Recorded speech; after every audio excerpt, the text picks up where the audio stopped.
Our next guest is Sasha Bühler. She works at Netflix as the director of original film for the German-speaking European markets.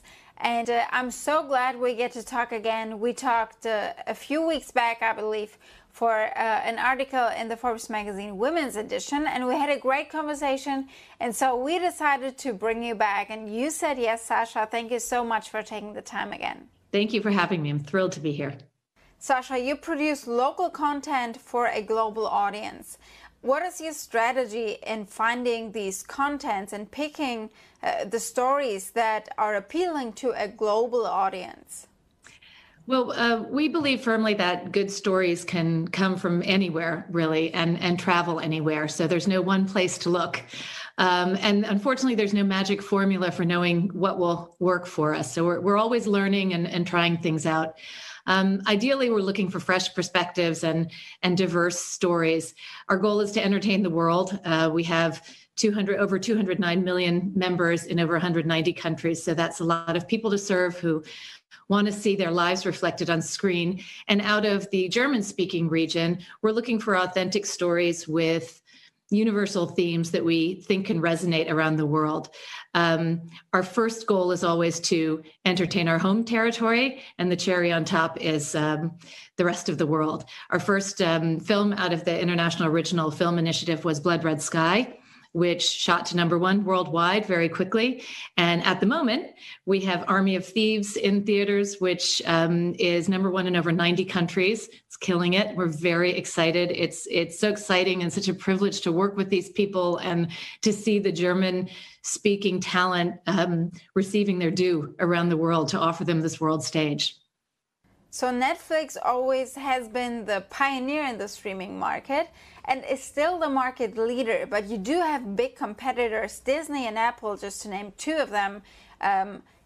Their strategy is all about international actors, established brands, global content, globally known content. You, in comparison and in contrast, you go with the newcomers, you go with local contents. Why does Netflix think that the strategy is going to bring them the paid memberships? Netflix recognized very early on the power of international film. As I mentioned with my last two films, how they've worked around the world, how they've resonated.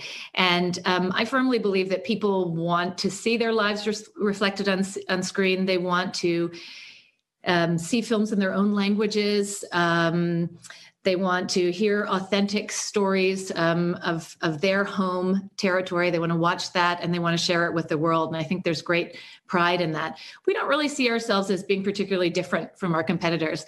We don't try to be different. We're just trying to entertain our members and hopefully attract some new ones. Our commitment to German stories comes from recognizing the incredible talent there is here in German-speaking Europe, the incredible talent, and what we've already seen that people enjoy watching it. It's that simple. What is your strategy for the DACH region and how much money are you investing in these markets? Our strategy is the same as everywhere: to entertain our members, entertain the world, and also to be good partners in the media industry here. We are investing. We have recently announced that we'll be investing 500 million euros in content in German-speaking Europe over the next 3 years. Sasha, I do have to say you have a lot of power over your audience, obviously, because we are shaped by what we see and by who we see on screen. So what is something that inspires you, since we're at the Women's Summit here at Forbes?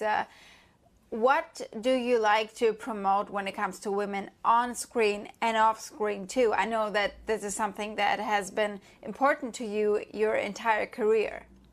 Yeah, thank you for asking that, because it really is, as you said, it's a subject close to my heart and a cause that I've championed my entire career.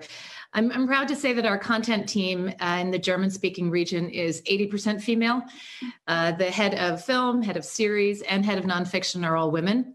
At Netflix at large, worldwide, we're about 50% women, and we are also about 50% leadership throughout the company, even at the highest levels.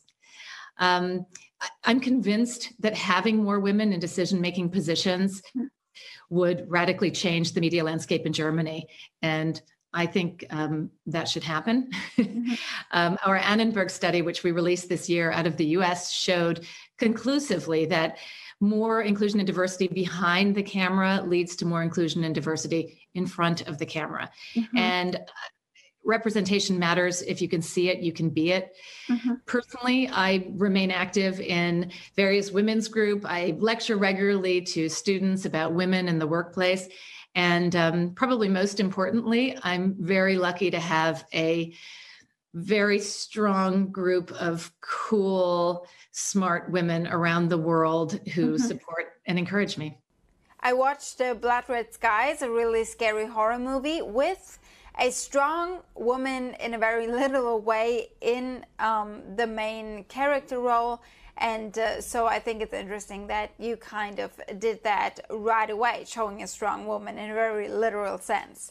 But can you maybe give us a little sneak peek in what other contents you plan for the future? I assume you cannot say much, but maybe just a little hint what we can expect next. I can't talk about too much. We have a lot of great things coming. I can talk about the next film we're going to release is Munich, The Edge of War, based on the international bestseller by Robert Harris.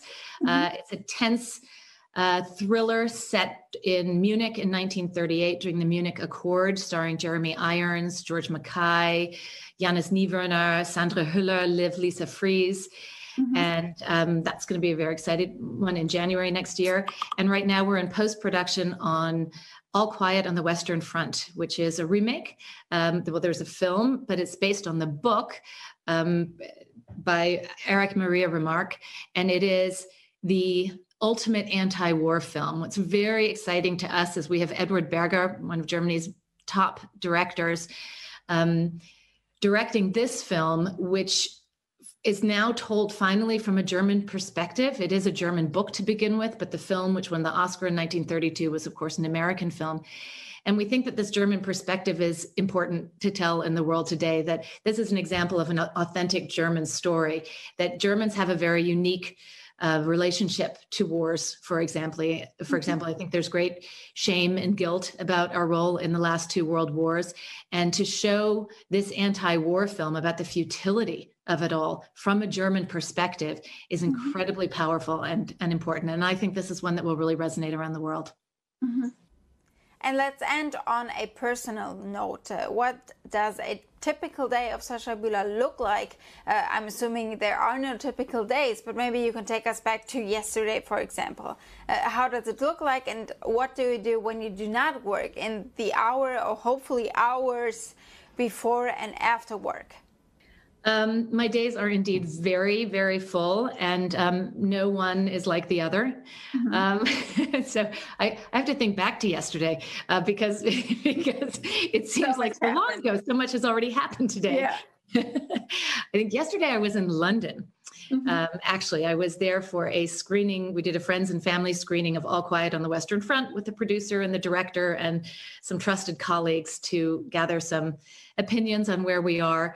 I have meetings. We are a meeting culture at Netflix. So we work very collaboratively. It means that I meet with marketing and with physical production, post-production, VFX, legal, check in with my team, a lot of meetings all day long. In between those meetings, and then I went to the airport, but I have my calls scheduled for the cab out to the airport and for the lounge at the airport. And then I read a script on the plane. When I'm done with work, I usually, well, not really done with my work, but in my evenings, I often have time to read scripts or to screen cuts of films that have come in or look at the rushes, the dailies of the films that are in production right now. I do try and take some time off. I have a dog, and I go on nice long dog walks to clear my head, spend time with my kids when I can. I have 20-year-old twin boys, so they're sort of launched, and they're a pleasure to spend time with now. Yeah, no day is alike. No day is alike. I'm happy when I can visit sets, when I can be in the office. Whenever I'm in a city where there's a Netflix office, I'm there. I'm an office person. I like working with my colleagues live. And of course, in between, every chance I get, I meet with creatives who are pitching me stories or working on developing something with me, trying to keep my finger on the pulse of what's going on in Germany and stay in touch with the creative community. Oh, so the pandemic must have been really hard for you. You're an office person. That's true. That really is true. Mm-hmm. And we couldn't go to the office. And I really do love the office. And we have this new office in Berlin right now, the headquarters for our German speaking territory. And it's wonderful. It's wonderful to be with everybody together.